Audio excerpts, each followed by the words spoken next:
So the seat thing is easier to get to over here. I'm guessing that's another big thing between the Adventure and the Duke, is the styling's a little bit more, not so much conservative, but it's kind of practical, so they don't hide the lock up under the Duke where it lives there, and it's sometimes a bit fiddly to get into.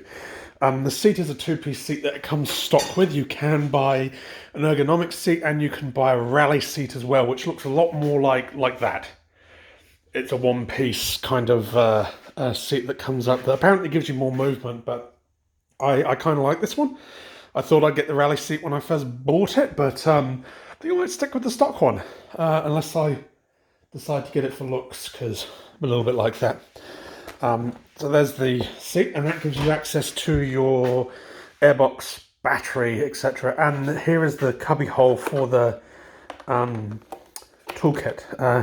This was a tiny bit disappointing, not only just because I'd been told slightly different, but that's not a plug for accessories. By the way, your accessories plugs actually live back there. So if you're putting accessories and things in, you'll need to take this back off to do it. But my biggest problem is this is my tyre repair kit for this, which has got a pump and everything in it. Pump, just like, a pump and bits and pieces and things like that. That won't actually fit in here with the toolkit in. It'll fit with the toolkit out just, but I'm obviously going to have to think of some other solution for that. The 950 wears tool tubes. That one is for tyre repair gear, and that one is for a comprehensive toolkit. There's nowhere to fit it on the 390. It's real estate's at a real kind of premium. So I think of something. I'm thinking at this point maybe I only ride by myself. I don't ride two up. If I did ride two up, that's what I've got the big bike for. So what I might do is make a plate that comes out of the top of here. So I can still take the seat off and slide it off, but then I can maybe fit one of those roto packs on top of it, and I can put, water and things, and it'll sit the weight of it nice and central rather than hanging off the back of the bike here like a normal thing would do. But yeah, a word of advice on the air filter for anybody in Australia and New Zealand. They have had problems with these things sealing, and there is a recall on them.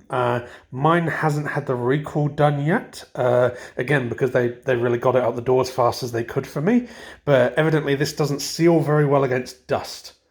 I know this is a problem that KTM had with the 1190, with the 1290. Haven't heard about the 790, but it's kind of a little disappointing that they haven't kind of fixed that already.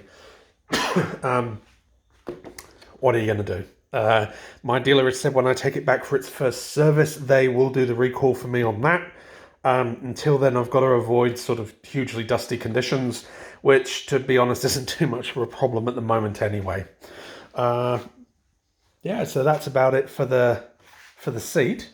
You can see we have our tyre pressures. Oh, sorry, our adjusters there, which you may have seen on the front of the bike.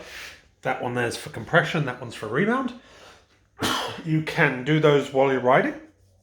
It's fairly easy to do clicks or pull over if you're being more sensible. I haven't actually had a look at the rear shock adjustment yet, but you can see the adjustment ring, and there's a spanner in the toolkit.